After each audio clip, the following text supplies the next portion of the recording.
What's going on, ladies and gentlemen? I'm James and welcome to Film Talk. And today's topic, Dolittle. Dolittle is a 2020 film directed by Stephen Gargan, starring Robert Downey Jr. as the lead role. And I went and saw this film today, and I've got some stuff to say about it. I went to go see it today with my sister Layla, so let's get into it. The basic story for the film is that a man named John Dolittle a long time ago discovered that he had the ability to speak to animals. So him and his wife Lily Dolittle created a sanctuary where all animals were welcome and they could look after them and make them better and treat them. But after Dr. Dolittle's wife tragically dies at sea, he becomes washed up and locks everyone out, and he has been on his own with the animals for a long time. A young boy and girl come to meet Dr. Dolittle and he goes out on a great adventure to save the Queen. So now me and Layla are going to give you our review on it, and this is a spoiler-free review, so don't worry if you're thinking about going to see the movie. We're just going to tell you some things we did like and didn't like, but without fully spoiling it. So Layla, come on in. Hello. Now, this movie obviously has Robert Downey Jr., who is, known as being Tony Stark, Iron Man. And he's been Iron Man for 11 years. And when I first found out that since him leaving the MCU, his first movie he decides to do is Dolittle, and I saw the trailer, I was a bit like, why Dolittle? Out of all roles, he went for Dolittle. I personally prefer Chris Evans' choice being in Knives Out than Dolittle. That being said, he does a great job in the role. You fully believe that he is not Tony Stark. He is a whole new character, Dr. Dolittle. He does an awesome accent in the movie. He communicates with the animals in a believable way without it looking too fake. And I just loved Robert Downey Jr. in this movie. That being said, some of the things that he had to do in this movie were a little bit uncomfortable to watch. Some of the things that he has to do is a bit cringy. Yeah, sure, some of the stuff he does is more normal when he's interacting with the animals, looking after them.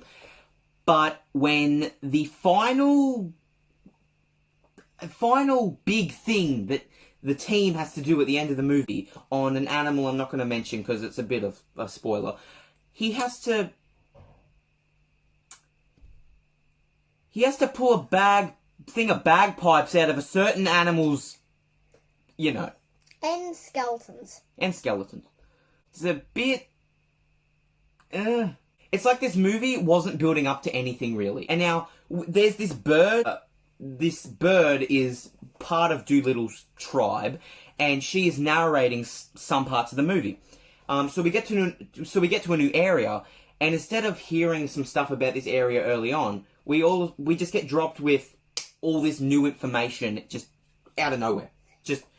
It's piling on a bunch of information in one go. So I was finding myself a bit lost. They probably say one line and then they just expect you to oh yeah, they said that one line, which means this all makes sense. But it really doesn't. They just pile in too much information all at once in different parts of the movie. And it leaves you feeling a bit like there's no start, middle and end. It's all just this weird mix of events that just doesn't fit quite right. And it's a good bit, but then kind of weird, and then good, and then kind of weird. Yeah, it's very strange. The CGI of the animals.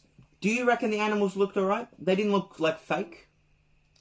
Yeah, pretty good. They didn't look that fake. There were some times where the humans, where they had to do obvious CGI, like say when... There was a part when the kid, I forgot his name, he's swinging around on something, and it looked like Polar Express looking human, you know what I mean.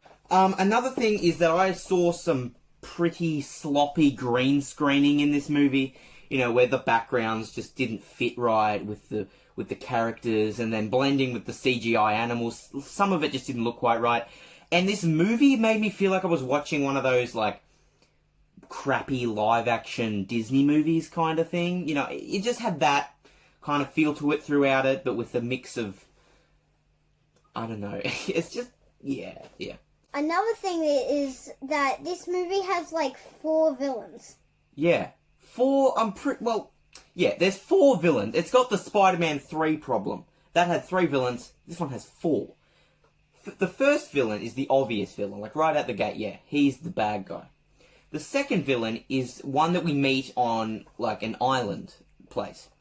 The third villain is the animal that turns out to not really be a villain. So I guess you can't really count that one, I guess. So it's more like three villains.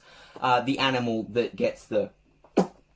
and then the fourth villain is like, oh, the big reveal that was pretty obvious from the beginning, kind of, you know, yeah. If it's even a reveal, they might have, like, been talking about it earlier.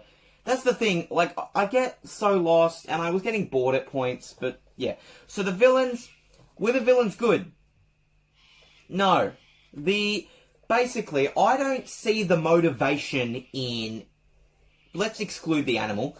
Out of the three of them, I don't see the motivation in two of them. One of them is Dr. Dolittle's wife's, who died's dad. And he's annoyed because, you know, he blames him for the death of his daughter. I understand that a little bit, but it was still a bit strange.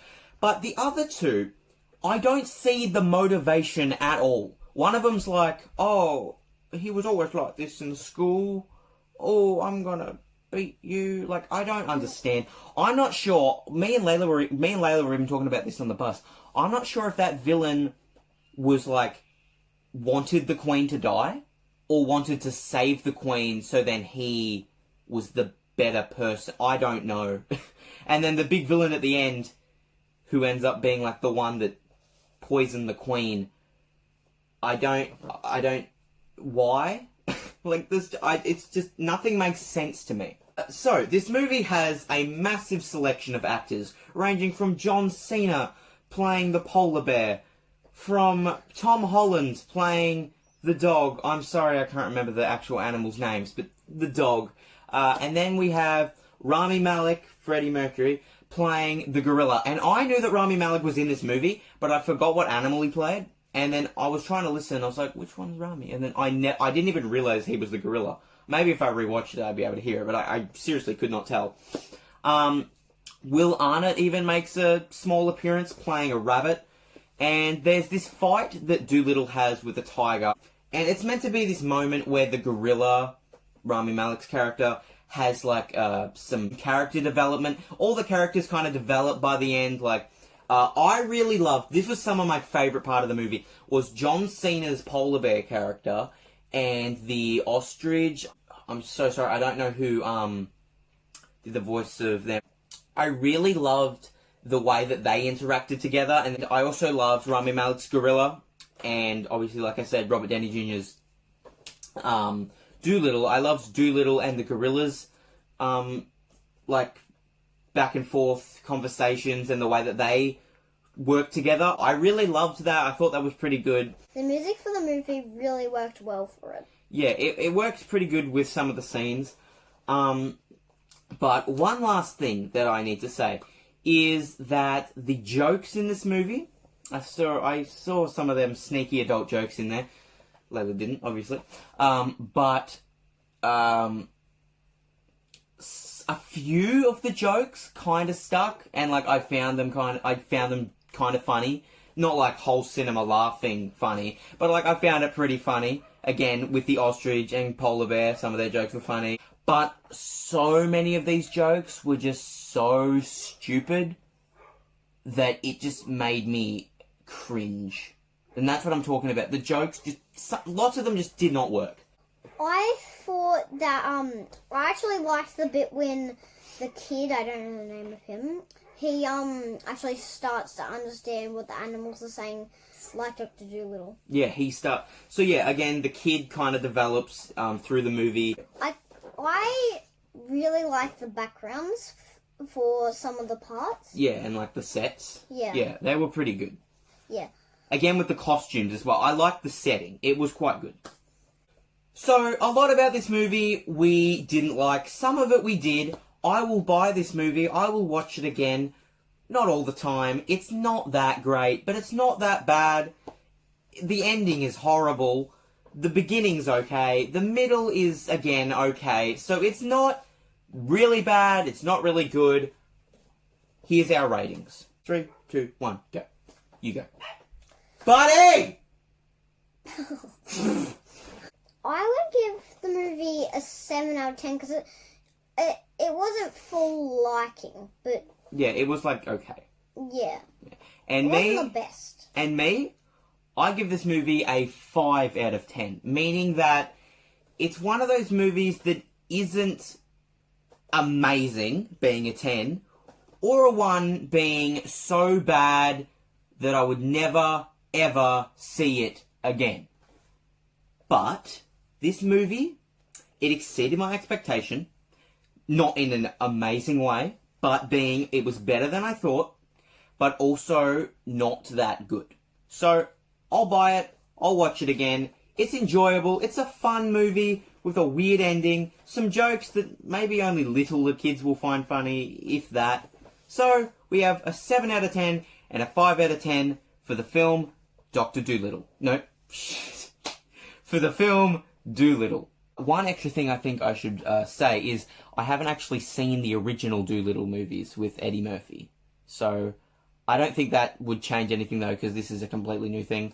But, yeah. So make sure you like, comment, and subscribe. And thank you all so much for watching, and that is a wrap.